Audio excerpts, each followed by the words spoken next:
Salut à toutes et à tous, bienvenue sur la chaîne du Couch Corner Club pour enfin reparler de NBA. Ce soir, je suis avec mon pote Rémi. Salut Jus, salut l'équipe. Rémi qui est toujours là à toutes les sauces, ballon rond, ballon ovale, il est présent le Rémi. Partout. Bon alors ce soir mon Rémi, c'est quoi le menu? J'ai salive. Eh ben on arrive à la fin de la saison régulière, on est à un mois des playoffs. Donc on va dresser le bilan de cette saison régulière, tout simplement. On va parler des confirmations, des révélations, des surprises et des déceptions dans les deux conférences. Les tops et les flops. Super. Allez mon Rémi, alors par quoi on commence? Vas-y, moi, on va commencer par la conférence Est, si tu veux bien, ok? La conférence Est. On part directement. Ah, tu veux dire la conférence du champion? Oui, c'est ça. Ah, des privilèges aux champions. Bucks, ouais, et justement, on va parler des confirmations à l'Est. Moi, j'en ai 3 à te proposer. Et on va parler d'abord du leader de la conférence Est. J'imagine que tu vois de qui je veux parler. Leader de la conférence Est. Ah, c'est une équipe Vice. Floridienne. Miami Vice. Voilà, tout à Ça, fait. c'est bon. Qu'est-ce qui t'impressionne chez le Heat du coup? Qu'est-ce que t'aimes? Franchement, eh bien écoute, alors là, tu vois, je pensais pas être d'accord avec toi, mais là, j'avoue que le Heat, mais c'est ce que j'appelle une vraie équipe de basket. C'est-à-dire que c'est construit avec intelligemment, chaque joueur à sa place, chaque backup qui est quasiment aussi bon que le joueur du 5. Et l'exemple Tyler Hero, évidemment, qui va être évidemment, enfin pour moi c'est le meilleur 6e homme de la saison, ça il n'y a même pas. Je l'ai mis dans mes notes, je pense comme ça. Clarkson, à Utah, lui, on le sait depuis longtemps, et puis là Hero c'est vraiment 21 points de moyenne par match. Ouais, c'est vraiment le haut du panier. Vraiment Miami, et puis alors, bon, Spoelstra quoi, évidemment. Eric, vrai coach, Rico. magnifique coach, académie de jeu. Spoelstra, nous. Ah ouais, non mais lui, comme quoi, il prouve qu'on peut être en finale NBA ou être premier de conférence sans avoir LeBron James. C'est ça. Et Dwayne Wade et Chris Bosh. Il n'y a pas de superstar dans cette équipe, mais il y a un véritable collectif. Non, on est d'accord. Un soir, ça va être Max Strauss qui va prendre feu. Ah, j'adore. Le docteur. Le docteur, voilà, il est comme énorme. le dit Monsieur Monclar. Ah, il devrait être remboursé par la Sécu quand tu le vois jouer. J'adore. Un autre soir, ça va être Gabe Vincent. Un autre soir, ça va être le non-drafté Caleb Martin. Même le géant turc Yurt Seven. Ah ouais, alors lui, le yaourt grec. 7 yaourts. Alors lui il est trop fort. Yaourt grec ou yaourt turc? Ouais, là, plutôt turc là. Le kebab il est trop fort. Il a 3 cm de détente sèche. C'est ça. Il me fait délirer. Ah, il a des moves, il a piqué les minutes à Deadmon. Hein. Sans oublier le meilleur joueur des Spurs, Duncan Robinson, qui quand même envoie du tir de loin. Ouais. Alors que lui pareil non drafté. Non, vraiment rien à dire. Rien à dire, franchement. Si ce n'est qu'ils ont pris une fessée par les Suns sans Chris Paul. Et là quand même. On en parlera tout à l'heure. Ouais, on en parlera tout à l'heure. Moi, je tiens à noter juste en plus, je tiens à féliciter l'Académie de jeu parce que franchement, ça joue bien. Et en plus, j'ai l'impression que tout le monde revient de blessure au bon moment, j'ai envie de dire. Oladipo. Voilà, j'allais dire retour de Victor Oladipo qui a fait 2 matchs et qui a été bon. Victor le victorieux. Sur ces 2 matchs, et je pense qu'il peut apporter et avoir un bon petit rôle en sortie de banc sur ces playoffs. C'est clair. Une autre équipe aussi que je considère comme une confirmation, c'est les Bucks, les champions en titre tout simplement. Donc, alors, qu'est-ce que tu as envie de dire sur les Bucks? Alors, oui, mais j'ai l'impression que ils ont beaucoup moins de marge d'erreur en fait, tu vois. Moins de marge de manœuvre. Oui. Marge de manœuvre, c'est-à-dire qu'il faut qu'ils jouent à fond, qu'ils soient tous bons pour passer. Alors que les années précédentes, enfin au moins l'année dernière, ils survolaient un peu. Là, ils rament pour revenir quand même, pour remonter dans le... Ils sont 2e aujourd'hui à l'Est. Oui, non mais d'accord, mais ils ont ramé. Et je prends aussi exemple, parce que aller mesurer, autant se mesurer contre les meilleurs de la NBA, quand ils ont joué contre les Suns, à 2 minutes de la fin, des Suns sans Booker et sans Chris Paul, tout le monde pensait que ça allait être un blowout du turfu. Et au final, à 2 minutes de la fin, il y avait égalité. Et si t'as pas True Vacances et Middleton... moitié ton qui sortent un gros match, les mecs ils passent à la trappe quoi. Donc c'est en ça que voilà. Mais après ça reste une super équipe, mais je trouve moins sympa à regarder. Ouais. Que Miami. Après voilà, moi par rapport je trouve que ça reste une confirmation. Alors ils ont pas eu une saison facile dans le sens où il y a eu énormément de pépins. Je pense déjà à Brook Lopez qui n'est toujours pas revenu, mais qui va bientôt revenir sur les terrains, et ça c'est une très très bonne nouvelle. Je pense aussi à Jrue Holiday qui a connu quelques soucis de santé. Chris Middleton aussi. Il y a eu du Covid dans cette histoire. Enfin, ça n'a pas été une saison facile, mais aujourd'hui ils sont. Grayson Allen qui avait fait aussi une mise en échec et le coup de la corde à linge. Ah oui, sur Caruso. Sur le pauvre. Mais ça n'a pas été une saison facile, mais j'ai l'impression de les voir monter en puissance. Et là, ils sont sur. Au moment où on parle, ils sont sur 5 victoires d'affilée et pas contre des petites équipes. C'est vrai. Donc, je sens une montée en puissance vraiment très intéressante. Les lieutenants sont toujours là. Je trouve que Bobby Portis fait une excellente saison. Qui, Bobby Sors les yeux. Le poisson-chat. Il est là. Mais voilà, et je trouve que Serge Ibaka a été une très bonne pioche. Ah ouais, là par contre, alors là si tu veux qu'on parle des trades, alors là par contre, en parlant de poissons à la pêche, là, ils ont été bons les Bucks quand même. Ouais. Là, ils sont allés chercher Ibaka qui sentait la naphtaline. Aux Clippers, il n'avait pas joué depuis 3 ans et demi. C'est ça. Il sentait le enfermé. La maison de campagne dans l'Ariège, il sentait. Mais là, franchement. T'imagines le secteur intérieur? Non, mais là, nickel. Ouais. Antetokounmpo, Lopez, et derrière, tu tapes Portis et Ibaka. Ouais, Portis et Ibaka. Pas cadeau. Vraiment pas cadeau. Franchement, je suis content. Donc, attention aux Bucks en playoff. Oui, sur ça, par contre, en playoff. Moi, je pense qu'ils vont être durs à prendre. Tu vois, par rapport à Miami, à regarder, je mets plus. Tu vois, Miami, je payerai ma place en fait. Voilà, c'est ça. Aux Bucks. Mais moi, je les sens de mieux en mieux. Je pense que ça monte en puissance. C'est une équipe de playoff. Et on voit que Budenholzer commence à réduire les minutes. On voit qu'il y aura une rotation de 8-9 joueurs grand max. Je pense qu'il y aura Ibaka, Connaughton, Noira et Connaughton blessé. Et voilà, qui sortiront du banc. Voilà. Pizzaiolo, il est parti. Mais voilà, il aura une rotation de 8-9 joueurs et Portis, voilà, il aura 9 joueurs. Comme Brook Lopez va revenir. Et alors moi j'ai envie de les mettre dans les confirmations. C'est Philadelphie. Alors tu vas peut-être pas être d'accord.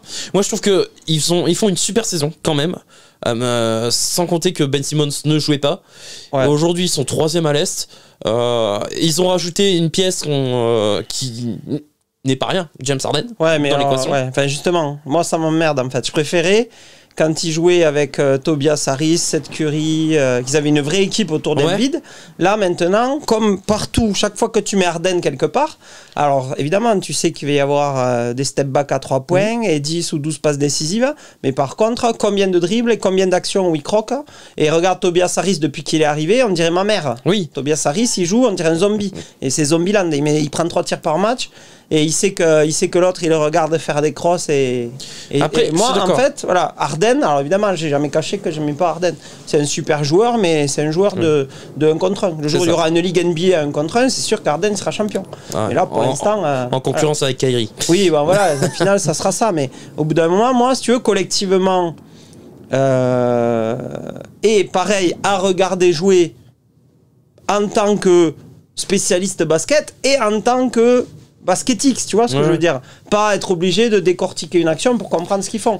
Ça jouait bien, c'était sympa. Maintenant je suis d'accord avec toi dans le sens où Tobias Harris s'éclate probablement peut-être un peu moins. Ah là, le pen de mais d'un autre côté, t'en as un qui explose, c'est Tyrese Maxey, quoi, qui fait une super saison et qui lui, depuis l'arrivée d'Harden, est vraiment super adroit, super parce bon. Parce que Maxey plus jeune, donc plus de capacité d'adaptation, moins star que Tobias Harris, quand il est arrivé quand même. Tobias Harris, il a aussi un gros contrat aux fesses, donc il faut qu'il prouve aussi un peu. Et je pense que voilà, Maxey, lui, il a compris où il fallait se mettre. Et puis Maxey, c'est le ramasse-miettes, c'est-à-dire qu'il fait les trucs dégueux que veut pas faire Harden.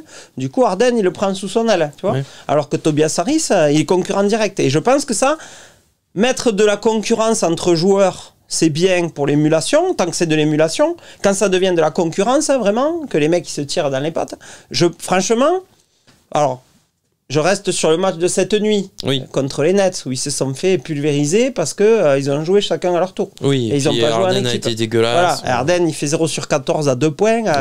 Même quand je shoot dehors, ma mère, quand elle récupère le ballon, elle la met plus. Elle finit avec des pourcentages. Au bout d'un moment, voilà. Mais, alors moi, je comprends, si tu veux, le trade qu'il y a eu.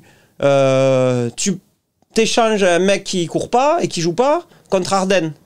Donc évidemment, t'es gagnant. Sur le papier, t'es gagnant. Oui. Ça, c'est sûr.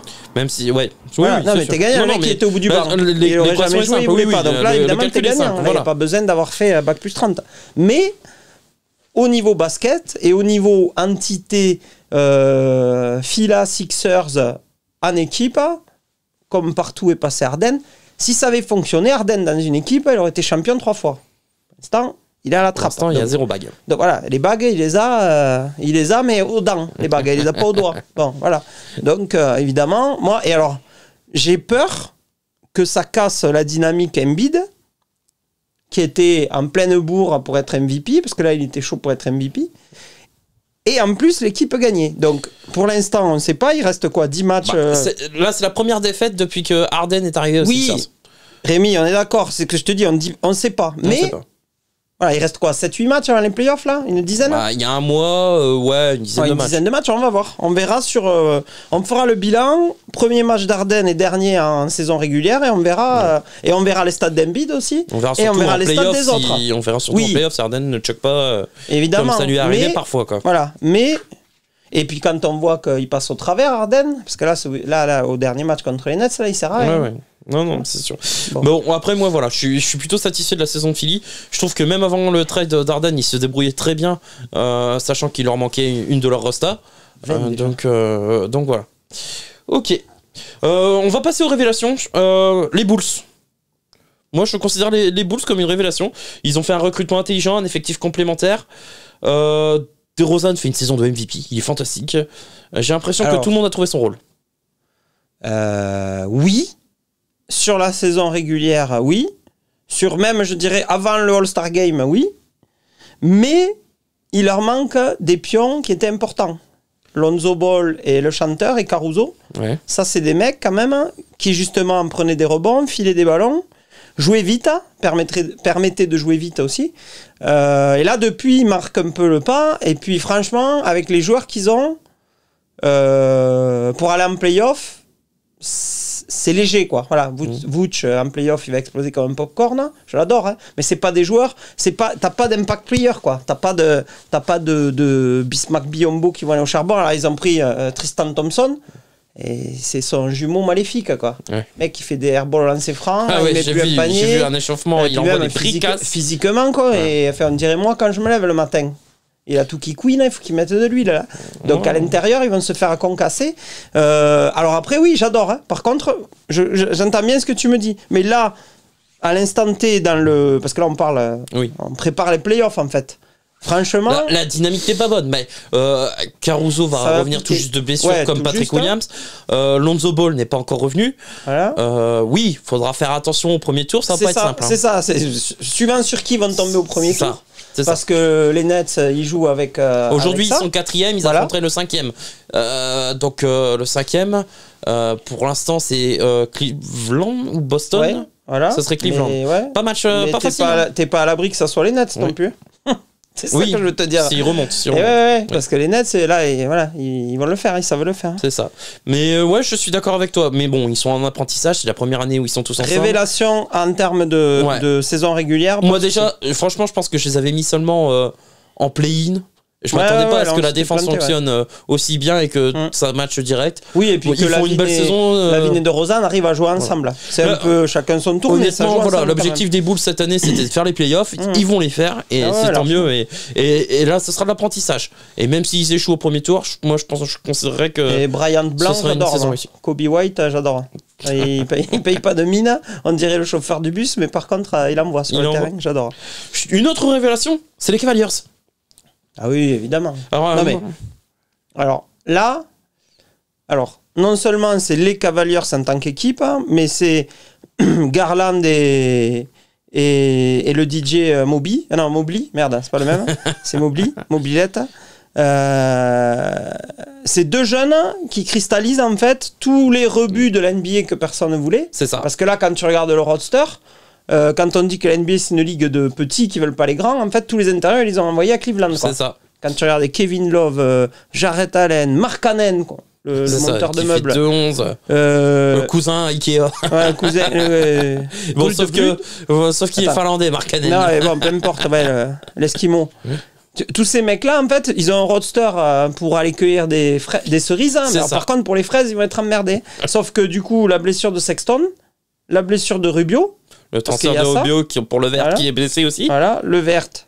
Rondo blessé. Blessé aussi. Rondo blessé. Ils ont les blessés au pire des moments. Jarrett Allen qui se fracture Jarrett Allen aussi maintenant. Ça c'est vrai par contre. Jarrett Allen qui se fracture le même dos que Chris Paul. Ouais. C'est. Ça veut dire pour se curer le nez, ils sont merdés quoi. C'est ça. Et puis il a de gros doigts. Ah oui, en plus. Ça, non, mais après, on les attendait pas à ce niveau, on va être honnête. Et en plus, à regarder jouer, c'est sympa. Ils ont quand même sorti, ils ont pété la glace autour de Kevin Love, parce que lui c'était Hibernatus quand même. Il était congelé depuis des années. Et là, le papy, il joue en marchant. On dirait moi le dimanche, mais par contre, il met dedans, il met le coup de coude qui va bien quand il faut prendre un petit rebond avec ça de détente. Là, c'est nickel. Là, franchement, Kevin Love, là, il remonte vraiment dans mon estime. C'est ça. Ben, moi, je l'avais défoncé avant parce qu'il faisait la chochotte, mais là, c'est respect. Ça. Mais j'ai mis comme toi, hein, je note comme toi. J'ai mis explosion de Darius Garland, un tall ball qui fonctionne. Ah, lui. Mobley Rookie of the Year pour moi. Ah oui. Il y a 2 All-Stars cette année. À Cleveland, c'est beau. Avoir 2 All-Stars et qui n'est pas LeBron James, Garland et Jarrett Allen. Et j'ai fini comme toi avec le renouveau de Kevin Love. Ça fait bien kiffer. Ça fait bien kiffer. Franchement, J.J. Osman fait une belle saison. Bon, je suis toujours pas convaincu, même si je dois reconnaître que J.B. Bickerstaff fait du bon travail, mais j'aime toujours pas ce coach. Et des fois, je m'interroge sur ses rotations. Quand même, un peu. Mais des fois, les rotations, Mais bon. C'est bizarre. Donc, bravo aux Bulls, bravo aux Cavs. Une petite surprise à noter. Moi, je voulais parler des Raptors très rapidement. Je trouve que c'est un solide 7ème. Je m'y attendais pas à ce qu'il soit 7ème de la conférence Est. Oui, en fait, j'aime bien l'expression américaine not too bad. Pour moi, c'est not too bad. En fonction de l'effectif, Toronto, avec peu le de talent, cycliste, voilà. Avec le cycliste qui All-Star cette année. Le vendeur de statuettes. C'est ça. Mais franchement, eux, ils ont assuré. Et puis tous les petits joueurs qu'ils ont greffés autour, là. Finalement, Gary Trent, ça fait la maille. Non, mais c'est des mecs. Intérieur, Kem Birch, c'est des mecs de devoir. Et c'est des mecs qui se battent pour leur place. C'est pas défense. C'est pas moi je veux plus jouer là dans la franchise parce que l'eau elle est trop fraîche à la douche. Là les mecs ils ont retrouvé leur valeur défensive et j'ai l'impression que les tensions, il y a plus de tension entre Nick Nurse et Pascal Siakam et ça fait un bien fou à cette équipe en fait. Oui, Siakam aussi qui retrouve la quiétude en fait. Il retrouve son niveau, il aurait pu être All-Star cette année, ça aurait pas été un scandale. Non mais on est d'accord. Donc bravo, moi c'était la petite note que je voulais dire par rapport. Attends, c'était pas concerté mais on est un peu trop d'accord Rémi. Il faut que ça change ça. Bon, de toute façon quand on va aborder les Suns, ça va changer. Je te propose de passer aux déceptions et moi j'en ai 3. Ah. Moi tu veux dire 3 comme le maillot. Exactement. Tu lanceras ton petit défi d'ailleurs. Le quiz. Voilà le petit quiz. J'ai 3 déceptions. D'abord les Nets, parce que moi je les attendais pas 8ème de la conférence Est au moment où on parle. Donc je trouve mais alors déception, mais qui était prévu. C'est-à-dire que non. Tu peux pas être déçu d'un truc qui était prévu. Alors qu'est-ce qui était prévu, qu'est-ce qui était pas prévu? Les Nets, dès lors que Harden a fait son caca nerveux, que Kyrie a pas voulu prendre la piqûre et que KD s'est blessé, et après tu savais que tu jouais avec le Bushman, avec Griffin qui est plus fin du tout, qui est gras comme un loukoum, qui est bien cramé surtout, et Aldridge qui sort de l'EHPAD. Donc c'est sûr que tu pouvais pas. Joe Harris blessé. Enfin, moi si tu veux, je me suis jamais paluché comme tous les pseudo spécialistes là à la télé, trucs, oh les Nets ils vont exploser tout le monde machin. Sur le papier, oui, mais les mecs ils jouent pas ensemble, ils jouent jamais ensemble.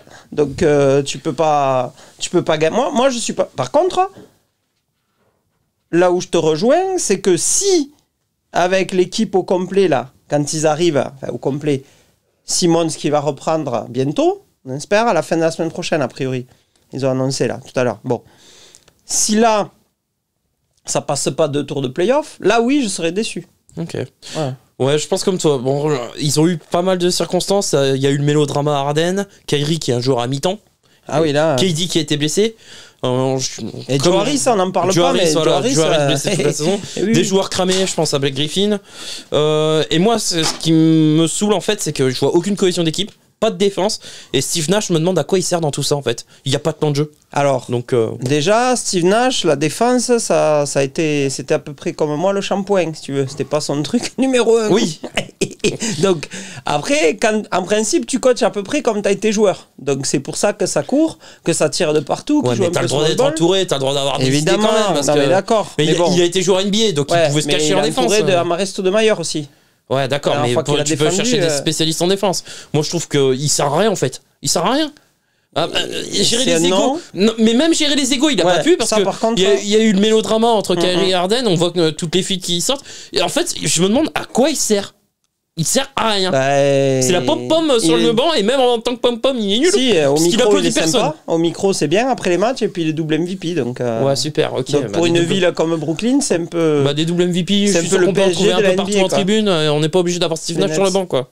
Moi, je lui trouve moi, aucune j'adore utilité. Steve Nash, mais après, Mais j'avoue moi aussi, que j'adorais en tant que sur joueur. ce principe-là, je peux te rejoindre. Mais en On tant sait que pas coach, trop. je trouve qu'il sert à rien. Après, il coach aussi avec les joueurs qu'il a. C'est-à-dire que le mec, tu le fais venir en disant tu vas avoir Harden, Durant Mais et Kyrie, et au final, il en a aucun des trois, ou alors en mi-temps, l'autre il fait la gueule. Mais et je suis l'autre, il d'accord, blessé. mais je suis d'accord avec ça. Mais quand ils sont pas là, t'as le droit d'avoir des idées. T'as le droit de donner un esprit de combativité. Oh, ils ont perdu 18 de leurs 20 derniers matchs. Ouais, Ouais, ça, non, j'avoue que- c'est bon. Enfin, moins maintenant, mais après- c'était l'une des pires équipes quoi. Après, Sur les 3 derniers mois. Je suis sûr qu'ils doivent calculer par rapport au premier tour des playoffs la place où ils veulent être pour que Kyrie puisse jouer en rapport des réglementations Covid.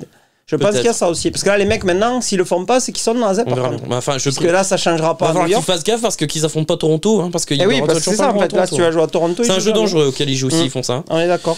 Moi j'ai une autre déception, c'est les Hawks. Alors défense kata. Oh, l'oiseau. Oh, Il ouais. a pris Pour du un plomb final dans de l'aile. la finaliste de la conférence S, putain la chute est dure. Hein. Oh, l'oiseau. Ça c'est ce qu'on appelle une méchante gueule de bois. Hein. Là, quand Oh, la même, vache. et là, il y a le bon et le mauvais chasseur. Mais là, ils vont revenir broucouillés. Ah, Les là, Hawks, ils sont dégueulasses. En plus, savoir jouer. Le faucon vole pas haut là. Hein. Ah, Putain. là, franchement, en plus, autant franchement, l'an dernier, on se régalait à les voir parce qu'ils étaient frais, ils plongeaient sur tous les ballons. Ça. Et là, autant cette année, les mecs, ils jouent avec la remorque. Hein. Bah, déjà les sorties médiatiques de Triangle, comme quoi la saison régulière, Ouais, là, on n'est pas lui, motivé. Bah, ferme ta gueule, Ouais, t'as lui, quel âge oui, c'est ça. Juste t'as quel âge lui, on Pourquoi greffait tu sors ça un cerveau de retraité. Ah ouais, non mais c'est sûr. Mais Pour tous les fans, il y a Marc Lavoie qui nous rejoint. Mais il est là, mais vous le verrez pas. non, j'ai noté défense kata, relation compliquée hors terrain entre Collins et Trae Young. Trop d'irrégularité. Ouah, c'est dur. Chez les joueurs, à l'image de Kevin Huerter, qui je trouve un coup c'est up, un coup c'est down. Ah, mais Werther, ton cousin. Ouais, le rouquin comme moi. Ah, le roux, Le roux, oui, le roux, il est là. le roux, ouais. Le cousin de Rémi, il est là. Et j'ai noté une mauvaise saison de Clint Capella, qui pour moi Ouais, de ne toute défend façon, plus en fait. Oui, Capella, le problème, c'est que si tu mets de la pression forte, lui, il peut défendre un peu à l'intérieur, en deuxième rideau, mettre des contres et tout ça, mais les mecs de demain, ils défendent pas. Donc là, il en a marre d'aller chasser les mouches avec un coton-tige, si tu veux. Donc, moi, je le comprends. Et Il puis a après, pas trouvé la bonne musique comme lui- à Capella. Ah ouais, c'est là, ça c'est sûr. À Capella, il est enroué. Il est enroué à Capella. Et ouais, c'est pour ça. Lui, il est en train d'avant, il avait une raquette électrique et maintenant, il a un coton-tige. Quoi. Alors, pour tuer des moustiques, Ah, mais c'est là, galère. c'est sûr. Non, mais. En plus, lui, offensivement, il joue que quand tu crées du mouvement, il a des alley-oops, puis il finit avec des alley-oops. Il n'a pas il a pas de tir à 45, ni en tête de raquette, ni de move de haut cercle. Alors, c'est compliqué. Hein, Et je te propose de passer à la dernière déception. On repart à New York, mais cette fois du côté du Garden, les Knicks. Alors, attends. Alors là, on peut les c'est pareil, défoncer. mon Rémi, parce que Là, on y va. Allez. pour avoir déception, il fallait attendre quelque chose. Rappelez-vous, ceux qui nous suivent là, les 3-4 aficionados, là, les Emiliens, toute la clique, là, mes potes qui m'ont dit vous faites plus d'émissions. Ça arrive, les gars, ça arrive, on est là. Rappelez-vous ce que j'avais dit sur Team Gros Bido, là. Gros Chauvido, Le là. respect, bah. Gros Bido, là, je sais pas quoi, là. Oui, c'est le meilleur coach de l'année. De l'année de quoi? Ah, voilà, de quelle ça y année? est. Ah, là. Le meilleur coach de quelle année? Qu'est-ce que je vous avais dit? Je vous avais dit. Le Sun est rancunier. Hein. Mais c'est pas ça. Je vous avais dit, il tire sur la couenne des joueurs, il les use, il tire sur l'élastique jusqu'à ce qu'il pète. Et bien là, l'élastique, il a pété. Voilà. Ça a tenu l'an dernier au forceps. Et là, l'élastique, il pète. Voilà. Randall, un QI d'huître. Ah ouais, bah ça. Mec qui pète un plomb quand il veut. Deux cuits, hein, mais Il veut vraiment. défoncer Cameron Johnson, le mec. On sait même pas pourquoi. Ces On sait même états pas d'âme. pourquoi. Qu'est-ce qu'il a à parler avec le public de New York? Il parle avec ferme le ta public, gueule, le mec. ferme ta Et gueule, joue. qu'il aille jouer au fin fond du Gers là-bas ou au fin fond des Landes, tu vas voir s'il va pas se faire brancher tout Il le match. était et s'il All-Star va pas l'année se faire dernière, il tirer fait le une short. vieille saison, je suis même pas sûr qu'il soit à 18 points de moyenne, j'en sais rien. Mais il est affreux dans ses pourcentages. Là où dans je ses te choix. rejoins, mon Rémi, c'est que déception, oui, surtout pour Evan Fournier. Parce qu'il est allé se foutre là-dedans. Dans un bourbier, ouais. C'est sorti d'un magma dégueulasse, là, qui était devenu froid à Orlando, chez Mickey, les oreilles. Il s'est dit, je vais aller un peu à Boston. Quand il a vu le bordel que c'était à Il a Boston. quitté une belle bande de Mickey et finalement, il en rejoint une autre, quoi. Super. Mickey, sauf que là, c'est des mini, là. C'est pas Mickey, c'est mini, là où il est là. Parce que là, les mecs, il y en a pas un pour rattraper l'autre. Hein. Et puis, évidemment, D-Rose blessé. Ouais. Alors, depuis que Rose a été blessé, Taj Gibson, maintenant, il a les jambes embarquées, quoi. On dirait ma grand-mère, il a fait l'exode sur une barrique. Pour se lever du bain, il y a 2 mecs qui le lèvent. C'est comme le Griffin, fini quoi. Non mais voilà, maintenant il saute aussi haut que Griffin. Et là, franchement, je te dis, les mecs ils sont rincés. Ils sont rincés. Faut que Fournier se barre. D'ailleurs, bonjour à tous. Bonjour à tous au passage. C'est Marc Lavoie. Salut Marc Lavoie. Ah, Marc Lavoie, il est là. Parce que sur Thibaudot, en fait, je me suis dit, tiens, je vais brancher le casque et je vais venir discuter 2 secondes. Ah, Thibaudot. Ah oui, c'est ça. Mais c'est pas une marque de maillot de bain et de claquettes pour la piscine. Les corsets. Thibaudot, non, c'est pas ça. Non, mais en fait, je suis pas venu depuis un moment. Et j'ai l'impression qu'on est resté au même débat. Je suis pas venu depuis un moment, j'ai l'impression qu'on est resté au même débat que l'année dernière. Il a toujours mauvaise qu'il ait été élu coach de l'année. Non, mais le scène ils sont nuls. Mais oui, cette année, je vous l'avais dit l'an dernier que ça marcherait pas. Je vous ai dit, c'est un plat réchauffé. Il te le fait chaque année. Une année, tu le trouves bon. L'année d'après, tu dis, putain, on va bouffer encore la même chose. Non, mais d'accord. Mais on ne peut pas revenir sur le coach de l'année dernière. Il le méritait, point à la ligne. Oui, mais je vous avais dit que ça marche pas cette année, d'accord. Prenez les magnétoscopes, les bandes, là, tout ce que vous voulez, tournez avec le crayon. Non, on n'est pas sur les lecteur DVD. Je vous avais dit que ça ne tiendrait pas. Oui, et ça, j'avais raison. Non, mais ça, on s'en doutait. Et tu vois, d'ailleurs, je me suis rasé la tête pour montrer que j'avais raison. Bon, sur ce, je vous laisse. J'étais juste venu défendre Tom Thibaudot. Alors, pour vous expliquer, en fait, il va prendre le plat de résistance. Parce qu'il a fini les hors-d'œuvre. Et pendant que nous, on trime, lui, il mange. Bon, bravo. Moi, je vais juste faire le bilan. Au revoir. On se croirait chez Nike. Non, je vais juste faire le bilan des Knicks. Donc, pas de plan de jeu. Pas de meneur. Trouver un meneur dans cette équipe, bon courage. Randall était les états d'âme, j'en ai marre avec le public, avec le coach, même avec ses coéquipiers, ça se passe pas bien avec Fournier et avec d'autres joueurs. Ouais, Tibbs, c'est un coach. Fournier, c'est un gagnant, c'est un gagneur, mais il est prêt à mouiller le maillot pour gagner. Ouais. Randall, lui, il veut gagner sans transpirer et sans avoir mal et sans que les mecs défendent sur lui surtout.